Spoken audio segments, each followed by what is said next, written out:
आदाब, इस्तकबाल है। आप देख रहे हैं प्राइम डिबेट। मैं हूं आपके साथ अबू हुरैरा। जेईई और नीट इम्तिहानात को मंसूख कराने का मुतालबा हर रोज तूल पकड़ता जा रहा है।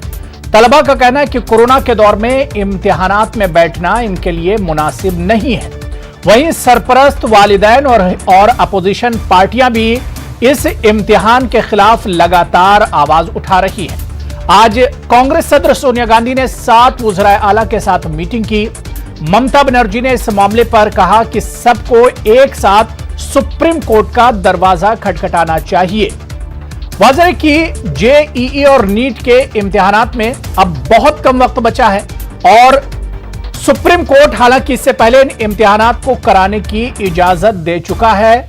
सरकार भी ये इम्तिहानात कराना चाहती है, लेकिन दूसरी तरफ तलबा जिन्हें इम्तिहानात देना है और इसके अलावा कई रियासतों की सरकारें और खुद कांग्रेस पार्टी इन इम्तिहानात के खिलाफ है। लगातार तलबा एहतजाज कर रहे हैं। ऐसे में इस इम्तिहान पर अब सवाल उठ रहे हैं कि आखिर नतीजा क्या कुछ होगा।